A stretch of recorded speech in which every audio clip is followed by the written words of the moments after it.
শুরুতে অভিষেক শর্মা, মাঝখানে সূর্যকুমার যাদব আর শেষে হার্দিক পান্ডিয়া। ভারতীয় ব্যাটিং লাইনআপটা ভয়াবহ রকমের শক্ত। অভিষেক, সূর্য ও হার্দিক তাদের ভিন্ন ভিন্ন ব্যাটিং স্টাইল ভারতকে দিয়েছে এক ভয়ঙ্কর পাওয়ার প্যাকড লাইনআপ। অভিষেক ইনিংসের সূচনা করেন ছক্কার বৃষ্টিতে, সূর্য মাঝের ওভারে বোলারদের বিধ্বস্ত করেন, আর হার্দিক শেষ করেন বোলারদের উপর তাণ্ডব চালিয়ে। এই ব্যাটিং ত্রিভুজ ভারতকে করে তুলেছে টি-20 ক্রিকেটের সবচেয়ে ভয়ঙ্কর দল। প্রথমে আসা যাক অভিষেক শর্মা প্রসঙ্গে। তরুণ এই বাঁহাতি ব্যাটসম্যান ভারতীয় দলের এক্স ফ্যাক্টর। ইনিংসের শুরুতেই তিনি বোলারদের উপর চড়াও হন, ভয়ডরহীন ব্যাটিংয়ে বোলারদের ঘাম ঝরান। অভিষেকের সবচেয়ে বড় শক্তি হল পাওয়ার প্লেতে রান তোলার দক্ষতা। যেখানে অনেক ব্যাটসম্যান সময় নিয়ে সেট হতে চান, সেখানে তিনি শুরু থেকেই ঝড় তুলতে পারেন। তারই আগ্রাসী মানসিকতা ভারতীয় ব্যাটিং লাইনআপে বাড়তি মাত্রা যোগ করেছে। 25 বছর বয়সী অভিষেক ক্রিকেটের সংক্ষিপ্ত ফরম্যাটে ভারতের হয়ে রোহিত শর্মার অভাবটা দূর করেছেন। মাত্র 21টা টি-20 খেলেই তিনি 2টা সেঞ্চুরির মালিক হয়ে গেছেন। আন্তর্জাতিক টি-20তে তার স্ট্রাইক রেটটা প্রায় 200। তারই ঝোড়ো ব্যাটিংটা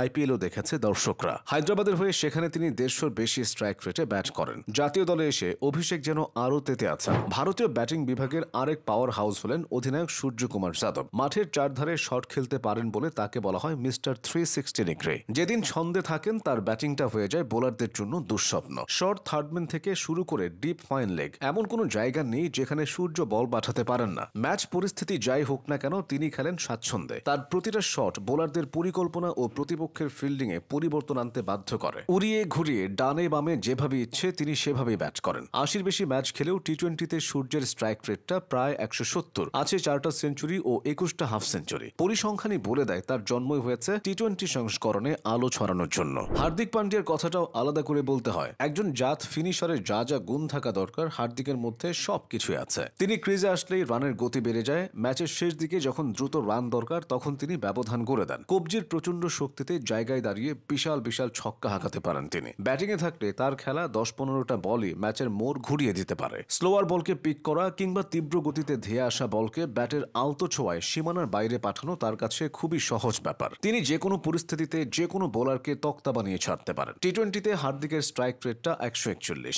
শুধু ফিনিশার হিসেবে বিবেচিত হলেও ব্যাটিং ইনিংসে যখন যেভাবে দরকার তিনি সেভাবেই হাজির হন। পাওয়ার হিটার অথবা টি-20 ক্রিকেটারের তকমা লেগে থাকলেও তার আছে বড় ইনিংস খেলার সামর্থ্য। এছাড়া বল হাতে হার্দিকের 4টা ওভারও ম্যাচের গতিপথ পাল্টে দিতে পারে। একের পর এক শর্ট বলে ব্যাটারদের বিভ্রান্ত করতে পারেন তিনি। তার বলে হুক ফুল করতে গিয়েই উইকেট দিয়ে আসে প্রতিপক্ষ। এই 3 জন বাদে ভারতের বাকি ব্যাটসম্যানরাও ঝড়ের বেগে রান করতে পারেন। তারা ম্যাচের পরিস্থিতি বুঝে রানের চাকা সচল রাখেন। সঞ্জু স্যামসন এর আদর্শ উদাহরণ। স্যামসন স্পিন খেলায় দুর্দান্ত। তার স্ট্রাইক রোটেট করার দক্ষতা ভারতের ব্যাটিং লাইনআপকে করে তুলেছে অনেক বেশি স্থিতিশীল। 46টা টি-20 খেলা এই উইকেট কিপার ব্যাটসম্যান রান তোলেন প্রায় 150 স্ট্রাইক রেটে। টি-20 ক্রিকেটে তার 3টা সেঞ্চুরি ও 3টা হাফ সেঞ্চুরি আছে। অন্য দলগুলো পাওয়ার হিটারের অভাবে ভোগে। সেখানে অভিষেক, সূর্য, হার্দিক এবং স্যামসনদের নিয়ে ভারতের ব্যাটিং বিভাগটা পুরোটাই একটা পাওয়ার হাউসে পরিণত হয়েছে।